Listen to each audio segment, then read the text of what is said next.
کہ کامیاب انسان بن جانا ہے, پیسے والے بن جانا ہے, اچھی لائف, ہمیں کنفرٹیبل لائف مل جائے, اس کی کوشش ہو رہی ہے, اس کی دوڑ دھوپ ہو رہی, اور لوگ کرتے آئے.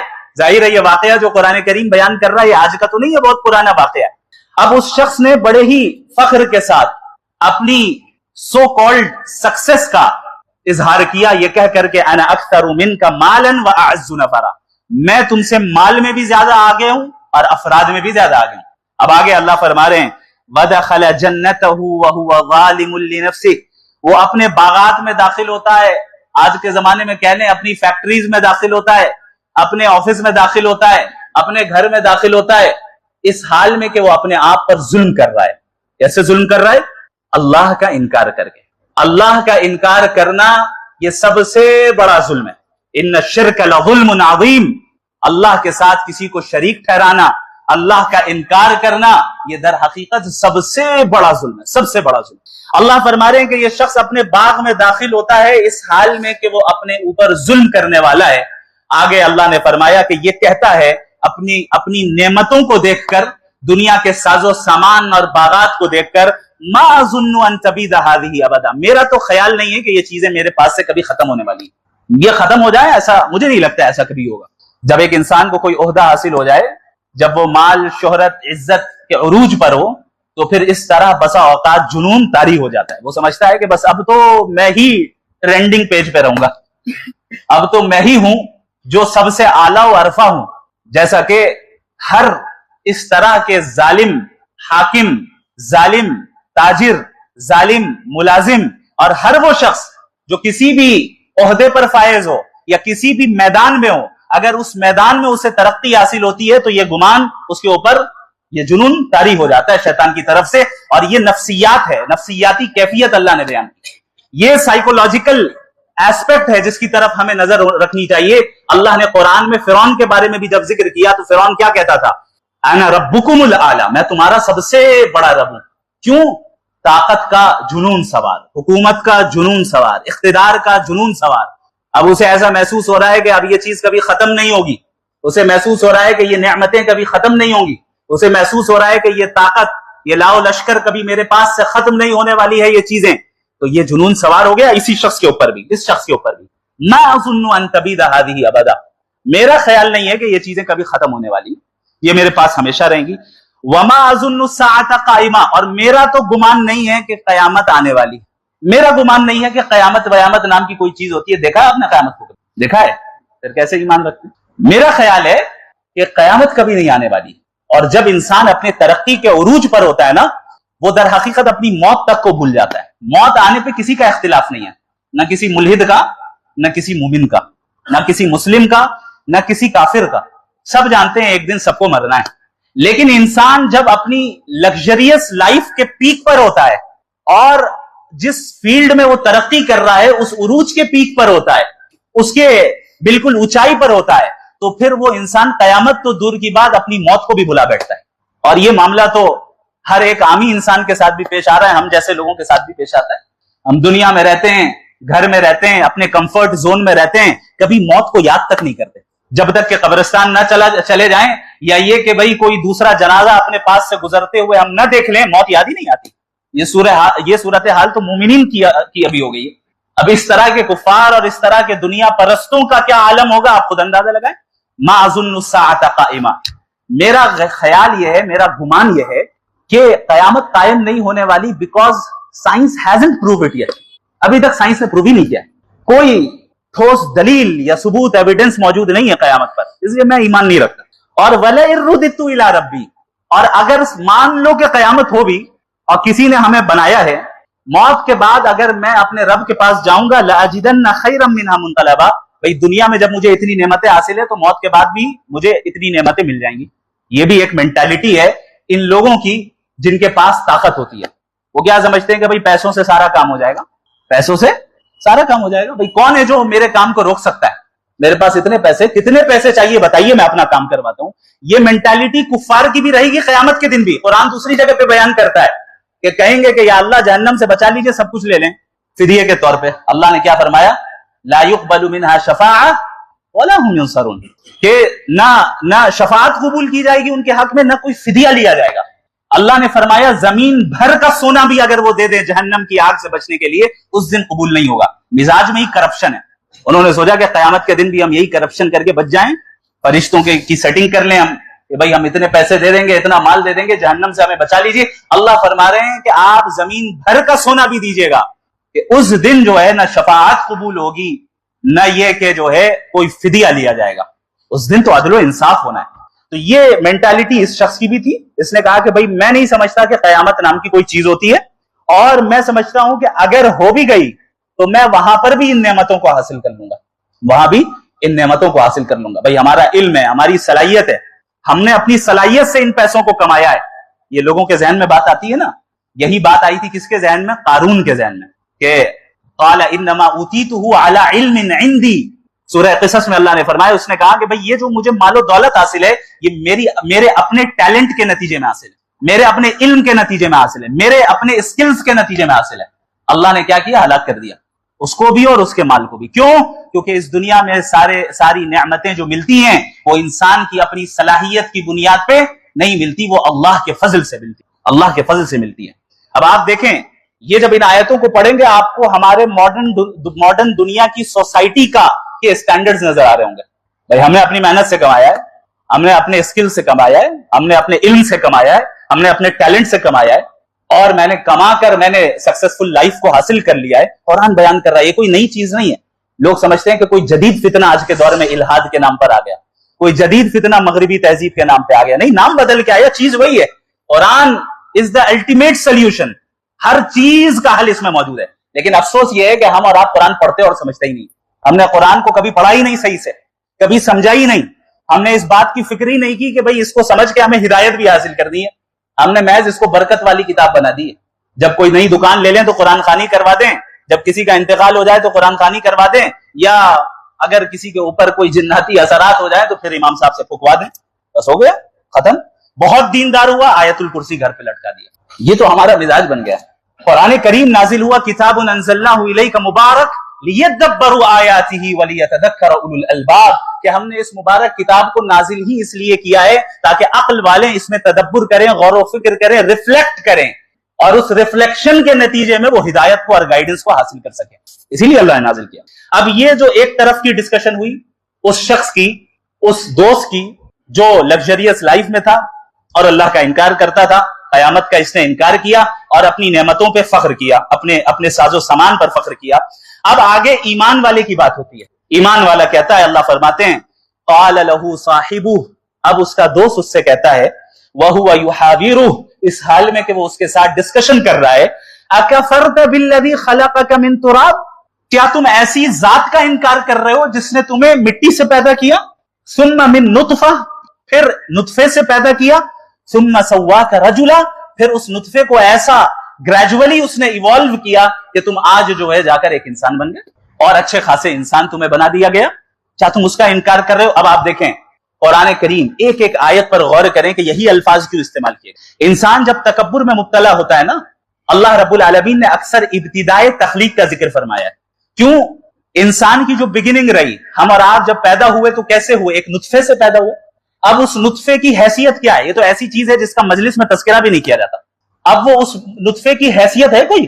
بلکہ اس سے جو ہے لوگ گھن محسوس کریں. تو اللہ فرما رہے ہیں کہ تمہاری ابتدا تو یہ ہے, تو تکبر کس بات کا؟ تمہاری ابتدا تو یہ ہے, تمہاری انتہا بھی مٹی ہے, مٹی میں جاؤ گے, گل جاؤ گے, ختم ہو جاؤ گے, پھر تکبر کس چیز کا کر رہے ہو؟ تو اس لیے اللہ رب العالمین ہمیشہ متکبرین کو ابتدائے تخلیق کا ذکر کرتے ہیں تاکہ سمجھ میں آئے کہ بھئی تم کیا تھے اور ابھی جو بن گئے ہو یہ کس کے فضل سے بنے ہو؟ اللہ کے فضل سے بنے ہو. تم اسی رب کو جھٹلا رہے ہو, اسی رب کا انکار کر رہے ہو جس رب نے تمہیں آنکھیں دی, جس رب نے تمہیں ہاتھ پیر دیے, جس رب نے تمہیں اس کیپیبل بنایا کہ تم آکسیجن لے کر سیدھے بیٹھے ہو, تم کسی بیماری میں مبتلا نہیں ہو, جس رب نے تمہارے لیے غذائیں میسر کی, جس رب نے تمہارے لیے پینے کو پانی دیا, تمہیں پیاس لگے تو پینے کی چیزیں موجود ہے, بھوک لگے تو کھانے کی چیزیں موجود ہیں, گرمی آئے تو گرمی کے مطابق پھل اور غذائیں موجود ہے, سردی آئے تو سردی کے مطابق غذائیں موجود ہے, برسات آئے تو اس کے مطابق غذائیں موجود ہے.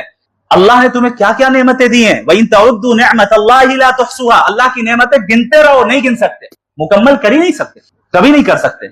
اب یہ اتنا پرفیکٹ نظام جو پوری کائنات کا چل رہا ہے, اور پوری کائنات کو چھوڑ کر صرف ہمارے باڈی کا چل رہا ہے, اور پھر اس باڈی کی ضروریات جو چیزیں ہیں، جو ضرورت کی چیزیں ہیں، وہ ہمارے پلانٹ ارتھ میں میسر ہیں اور وقت پہ نکل رہی ہیں، وقت پہ جا رہی ہیں. یہ تو ایک پرفیکٹ نظام ہے نا، یہ تو پرفیکشن ہے جو کہ کسی ڈیزائنر اور کریٹر پر دلیل ہے کہ بھئی کوئی ہے جو اس نظام کو چلا رہا ہے، کوئی ہے جو ان تمام چیزوں کے لوگوں کے سامنے پیش کر رہا ہے. تو اکفرت بالذی خلقک، اسی رب کو جھٹلا دیا تم نے جس رب کی دنیا میں ہو، جس رب کی نعمتوں کو استعمال کر رہے ہو، جس رب نے تمہیں باغات دیے، جس رب نے تمہیں جو ہے کھجور کے درخت دیے، جس رب نے تمہیں کھیتی دی، جس رب نے تمہارے باغات کے درمیان سے نہریں جاری کی، اسی رب کو جھٹلا رہے ہو. جبکہ اس رب نے تمہیں مٹی سے پیدا کیا، پھر اس کے بعد نطفے سے پیدا کیا، پھر ثم سواک رجلا، تمہیں ایک ہٹا کٹا انسان بنا دیا، بالکل خوبصورت سا. تمہاری آنکھیں ہیں، تمہارے پاس ناک ہے، تمہارے پاس کان ہے، ہاتھ پیر ہے، چل پھر سکتے ہو، اٹھ سکتے ہو، بیٹھ سکتے ہو، دوڑ سکتے ہو. کتنی چیزیں تمہارے لیے مسخر کر دی، اسی رب کو جھٹلا رہے ہو. آگے فرما رہے ہیں لکنہ اللہ ربی ولا اشرک بربی احدا. حقیقت یہ ہے، وہ دوست جو ایمان والا ہے، غریب ہے لیکن ایمان والا ہے، حقیقت یہ ہے کہ وہی میرا اللہ، وہی میرا رب ہے، اور میں اپنے رب کے ساتھ کسی کو شریک نہیں ٹھہراتا. اور اللہ کے ساتھ شریک ٹھہرانے کا مطلب صرف یہ نہیں ہے کہ بتوں کو شریک ٹھہرایا جائے. آپ سائنس کو اللہ کے مقام پر رکھ دیں، یہ بھی شرک ہے. آپ اپنی عقل کو اللہ کے مقام پر رکھ دیں، یہ بھی شرک ہے. آج ایک ٹرینڈ ہے، ہم اپنی عقل سے طے کریں گے، ہم اپنی عقل سے طے کریں گے کیا چیز صحیح ہے، کیا چیز غلط ہے. اب آپ خود فیصلہ کریں کہ انسان کی عقل لمیٹڈ ہے یا غیر محدود ہے. لمیٹڈ ہے. اللہ کی حکمت لمیٹڈ ہے یا غیر محدود ہے. کیا ایک لمیٹڈ چیز سے ان لمیٹڈ کا احاطہ کیا جا سکتا ہے؟ Impossible, impossible.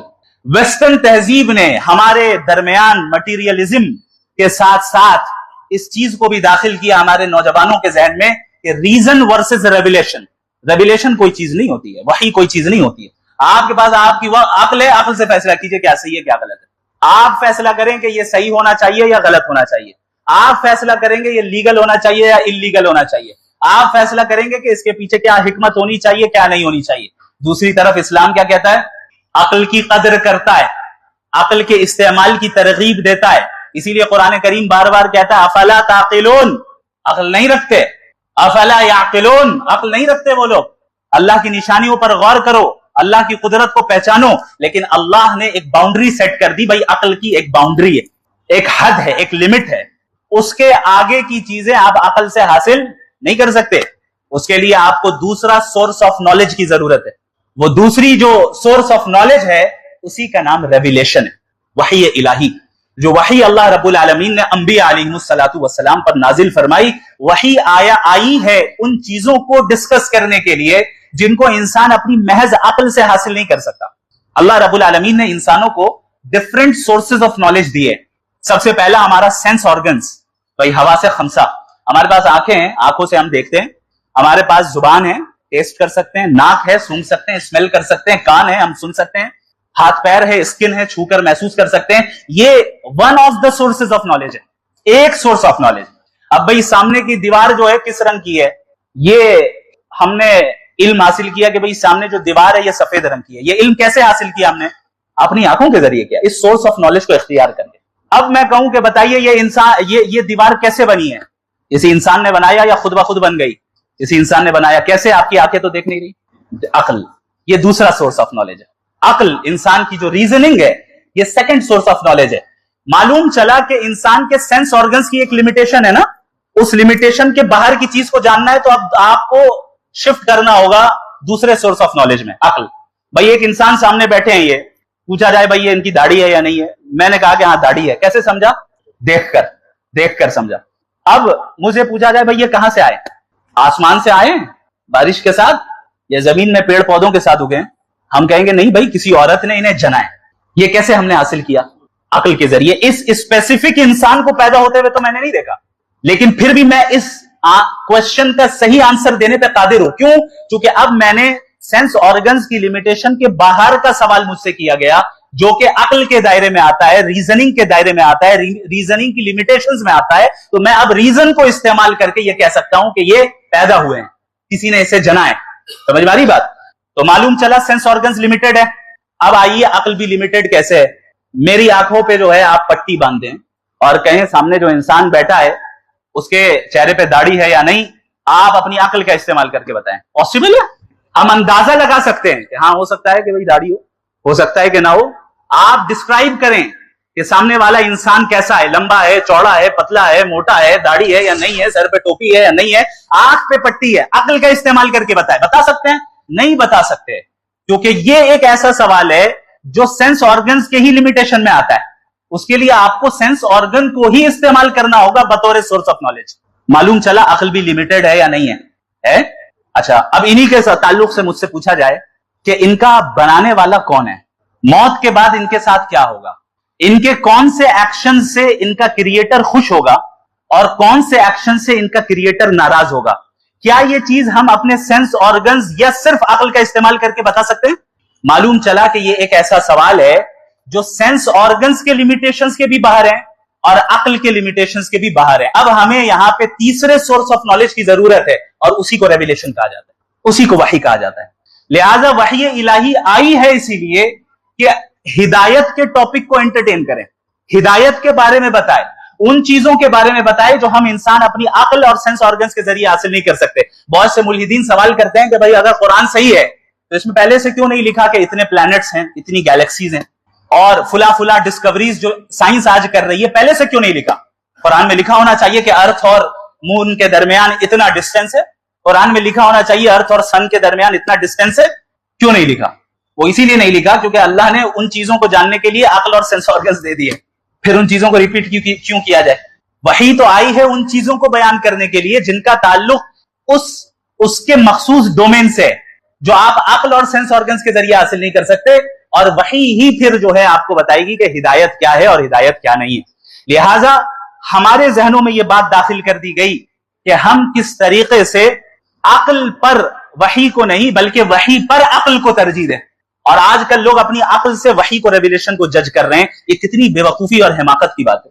بھائی وحی نازل کرنے والا وہ خدا ہے جو اومنیپوٹنٹ ہے, آل وائز ہے, آل نوئنگ ہے, جس سے کبھی خطا نہیں ہو سکتی. تو وحی ایک ایسا سورس آف نالج ہے جس میں کوئی آپ کو اس میں غلطی نہیں ملے گی. دوسری طرف ہمارے پاس جو دیگر سورسز آف نالج اس میں غلطیاں نظر آئیں گی, ملیں گی. انسان کی عقل جو ہے خطا کر جاتی ہے, انسان کی آنکھیں دھوکہ کھا جاتی ہیں, لیکن وحی الہی ایک سب سے پرفیکٹ اور سب سے کریکٹ سورس آف نالج. لہذا اس مومن شخص نے کہا هو اللہ ربی لا اشرک بربی احدا, کہ یہ میرا رب ہے اور میں اس رب کے ساتھ کسی کو شریک نہیں ٹھہراتا, نہ اپنی عقل کو نہ اپنے علم کو. علم کو بھی شریک ٹھہرایا جاتا ہے اور اس کا ذکر قرآن کرتا ہے. انبیاء علیہ الصلوۃ والسلام جب توحید کی دعوت دیتے, دین کی دعوت دیتے, اللہ نے فرمایا کہ یہ جب کفار عناد اور مقابلہ کرتے اور انکار کرتے, فریحوا بما عندهم من العلم, ان کے پاس جو علم ہوتا اس پر وہ اطراحت کا مظاہرہ کرتے, اتراتے کہ بھائی یہ کیا بتائیں گے. آج کل ہوتا ہے نا بھائی جو تھوڑے سے لبرل مائنڈ سیٹ کے, بھائی اس مولوی کو کیا معلوم, یہ کیا بتائے گا, یہ کیا جنت جہنم کی بات کر رہا ہے, اسے کیا معلوم سائنس کا.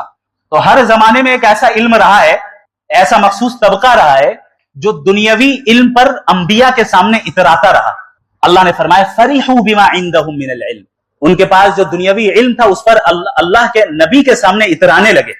نتیجہ کیا نکلا؟ وحاق بهم ما كانوا به يستهزئون, انبیاء کا مذاق اڑاتے, اسی مذاق نے ان کو گھیر لیا, یعنی اللہ کا عذاب آ گیا, ختم ہو گیا. بل ادارک علمهم فی الاخرہ, دنیاوی علم تو بہت رہا لیکن آخرت کے معاملے میں ان کا علم ٹھپ پڑ گیا. اللہ نے فرمایا بل ادارک علمهم فی الاخرہ. ادارک یہ ایک ایسا لفظ ہے عربی زبان کا کہ اس میں آپ اندازہ لگائیں کہ بھائی گاڑی بڑی تیزی کے ساتھ چل رہی ہو, اچانک ٹائر پنچر ہو جائے, کیسے ٹھپ سے رکے گی گاڑی. یہ اسپرٹ اس لفظ کے اندر ہے, بل ادارک علمهم فی الاخرہ. دنیا میں تو اتراتے پھرے, جب آخرت کا ٹاپک آیا ان کا علم ٹھپ پڑ گیا, ختم پڑ گیا, انبیاء کے سامنے ٹک نہیں پائے. لہٰذا اس نیک شخص نے کہہ دیا کہ میں اللہ کے ساتھ تو اپنے رب کے ساتھ کسی کو شریک نہیں ٹھہراتا. اب آگے اللہ رب العالمین بیان فرما رہے ولولا اذ دخلت جنتک, ایسا کیوں, بلکہ یہی شخص کہہ رہا ہے اپنے دوست سے کہ ایسا کیوں نہیں ہوا کہ جب تم اپنے باغ میں داخل ہوئے قلت ما شاء اللہ لا قوت الا باللہ, تم نے یوں کہا ہوتا, ایسا کیوں نہیں ہوا کہ تم جب اپنے باغ میں داخل ہوئے تو تم نے یوں کہا کہ اللہ جو چاہتا ہے وہ ہوتا ہے اور تمام طاقتیں صرف اللہ کی ہیں, تمام طاقتیں صرف اللہ کی ہیں. یعنی اللہ نے اپنی طاقت سے مجھے یہ نعمت دی ہے, اللہ نے اپنے طاقت سے مجھے یہ اسکل دیا ہے, اللہ نے اپنی طاقت سے مجھے یہ ٹیلنٹ دیا ہے, اللہ نے اپنی طاقت سے اور اپنی مرضی سے اور اپنے اذن سے ہمیں فلاں فلاں صلاحیتوں اور نعمتوں سے نوازا ہے. یہ کیوں نہیں کہا تم نے؟ یہاں پر اب ڈفرینشیٹ کر دیا. یہ نہیں کہا, قرآن کے مزاج کو دیکھے, اس دوست نے یہ نہیں کہا کہ بھائی سادگی اختیار کرو, یہ باغات جو ہے صدقہ کر دو, پھٹے پرانے کپڑے پہ رہو. یہ تو ہے ہی نہیں مزاج, اگرچہ بعض لوگوں نے بنا دیا ہے. اللہ اگر جائز اور حلال طریقے سے دنیا دے دے تو یہ نور علی نور, بہت اچھی بات. اللہ آپ کو جائز راستے سے حلال طریقے سے دنیا میں مال و متاع, ساز و سامان, عہدہ و منصب دے دے تو اس میں کوئی حرج کی بات نہیں. کتنے بڑے بڑے صحابہ کرام ایسے گزرے جو ملینئرز تھے. آپ تاریخ پڑھیں, صحابہ کرام کتنے زیادہ مالدار تھے. حضرت عثمان رضی اللہ عنہ, عبد الرحمن بن عوف رضی اللہ عنہ, حضرت انس رضی اللہ عنہ. حضرت انس رضی اللہ عنہ فرماتے ہیں کہ اللہ کے نبی صلی اللہ علیہ وسلم نے جو ہے ایک مرتبہ دعا فرمائی ان کے لیے کہ یا اللہ ان کے مال میں بھی برکت ہو, ان کی عمر میں بھی برکت ہو, ان کی اولاد میں بھی برکت ہو. حضرت رضی اللہ عنہ فرماتے ہیں اس دعا کا نتیجہ یہ نکلا, مدینے میں سب سے زیادہ مالدار میں تھا. اس کا نتیجہ یہ نکلا کہ سب سے زیادہ اولاد مجھے تھی, سب سے زیادہ اولاد. کئی اولاد کو خود ہی انہوں نے ان کی تدفین کی, اتنی اولادیں تھی. اور عمر میں اتنی برکت ہوئی کہ 100 سال سے زائد کی عمر ملی. اللہ کے نبی صلی اللہ علیہ وسلم کی دعا تھی. ابھی ہم ہوتے تو کہتے ہیں, ہمارا جو ایک خود ساختہ دینداری والا مزاج ہے جو شریعت نہیں کہتا, ارے نبی دنیا کے لیے دعا کر رہے ہیں, آخرت کی دعا کرنی چاہیے, یہ مال کی دعا کیوں مانگ رہے ہو؟ نبی مال کی دعا کر رہے ہیں, ہم کہتے ہیں مال کی دعا کیوں کر رہے ہو؟ تو بھائی جائز اور حلال طریقے سے اگر اللہ اس دنیا میں نعمتیں دے تو وہ انسان کے لیے نعمت ہے, اس کو جائز طریقے سے انسان استعمال کرے. پرابلم یہاں پہ ہے کہ جب ہم ان نعمتوں کو مقصد زندگی بنا دیں, جب ہم ان نعمتوں کے پیچھے ہی دوڑتے اور بھاگتے رہیں اور ان نعمتوں کے چکر میں اور دنیاوی ساز و سامان کے چکر میں اللہ سے غافل ہو جائے, یہاں پہ پرابلم شروع ہوتی ہے. حضرت مفتی تقی عثمانی صاحب دامت برکاتہم العالیہ نے بہت اچھی مثال دی ہے. اب آپ بتائیے, کشتی جو ہوتی ہے وہ زمین پہ چل سکتی ہے؟ اس کو چلنے کے لیے پانی میں ہی اترنا پڑے گا, لیکن اتنی اتر جائے کہ اس کا پانی, جو سمندر کا پانی ہے, وہ کشتی کے اندر داخل ہو جائے, اب کیا ہوگا؟ کشتی ڈوب جائے گی. یہی معاملہ انسان کے دل کا ہے, انسانی زندگی کا ہے. آپ دنیا سے کٹ کے رہیں یہ مطلوب نہیں ہے, دنیا کے بیچ میں رہنا ہے, سب کے حقوق ادا کرنے ہیں, جائز طریقے سے مال بھی کمانا ہے, جائز طریقے سے گھر بھی بسانا ہے, سب کچھ کرنا ہے. لیکن جہاں دنیا کی محبت دل کے اندر داخل ہو گئی, اب کیا ہوگا؟ بیڑا غرق. سمجھ میں آ رہی ہے بات؟ تو اس شخص نے کیا کہا کہ ایسا کیوں نہیں ہوا کہ جب تم اپنے باغ میں داخل ہوئے تو تم نے یہ کہا ہوتا کہ ماشاء اللہ لا قوت الا باللہ, کہ یہ اللہ کے حکم سے ہوا, اللہ نے چاہا تو ملا, اور تمام طاقتیں صرف اللہ کی.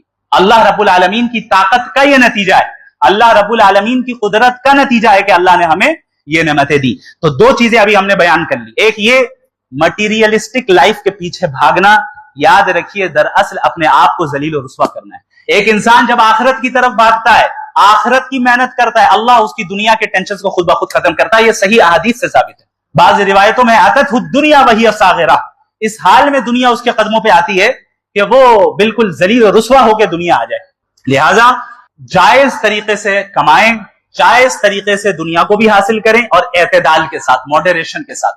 اسے مقصد زندگی نہ بنائیں, اور کوشش کے بعد جو اللہ آپ کو عطا کر دے اس پہ قناعت کریں, صبر کریں, چونکہ یہ دنیا تھوڑی ہے ہر خواہش کو پورا کرنے کی جگہ. وہ تو جنت ہے, وہ تو جنت ہے. یہ الگ بات ہے کہ ویسٹرن دنیا نے ہمارے دل و دماغ میں انڈیویجولزم کو داخل کیا. انڈیویجولزم کیا ہے؟ انفرادیت. Me and my desires, me and my desires, میں ہر جگہ یہ ذہن میں بات داخل کر دی گئی کہ آپ بنیاد ہیں, آپ کو مرکزی حیثیت حاصل ہے, آپ سینٹر ہیں, آپ کی جو خواہش ہے آپ وہ پورا کریں گے. آپ کی خواہش میں کوئی رکاوٹ نہیں بننی چاہیے. آپ کو پہلے اپنی فکر کرنی ہے, آپ کو پہلے اپنا گھر اور اپنا پیٹ پالنا ہے. یہ مزاج ویسٹرن دنیا نے دیا, اسی لیے ہر ایک صرف اپنی ہی زندگی میں اور اپنی دنیا میں مصروف ہے. پڑوسی کا کیا حال ہے پتہ نہیں, سگے بھائی کا کیا حال ہے پتہ نہیں, دوستوں کا کیا حال ہے, رشتہ داروں کا کیا حال ہے, ہمیں کیا لینا دینا, بھائی میری جاب چل رہی ہے, میں کما رہا ہوں, دن رات محنت کر رہا ہوں, اپنا گھر پال رہا ہوں. یہ ہے انڈیویجولزم. دوسری طرف اللہ تعالیٰ نے, اللہ کے نبی نے انڈیویجولزم نہیں, انفرادیت نہیں, بلکہ اجتماعیت, امت اور نیشن کا کانسیپٹ دیا ہے کہ تم سب ایک امت ہو, تمہیں اجتماعیت کا خیال رکھنا ہے, تمہیں ایک دوسرے کی ایسی فکر کرنا ہے گویا کہ تم جسم کا ایک حصہ ہو. نبی کریم صلی اللہ علیہ وسلم نے فرمایا کہ تم سب, تمام امت مسلمہ ایک جسم کے مانند ہے. اذا اشتکا عضو تداعى له سائر الجسد بالحمى والسهر، کہ جسم کا ایک حصہ بھی اگر درد میں مبتلا ہو جائے پورا کا پورا جسم رات بھر بخار میں تڑپتا رہتا ہے۔ اب آپ بتائیے آپ کے دانت میں درد ہو جائے رات میں نیند آئے گی؟ آنکھیں بند ہوں گی؟ کیوں؟ آنکھوں میں تو درد نہیں ہے۔ ہاتھ پیر آپ ہلا رہے ہیں اضطرابی کیفیت میں، پریشان ہو رہے ہیں، کیوں؟ ہاتھ پیر میں تو درد نہیں ہے، درد تو دانت میں ہے۔ آپ سو جائیں، نہیں سو سکتے، کنیکٹڈ ہے، جسم کا حصہ ہے۔ اسی طرح امت مسلمہ کی حیثیت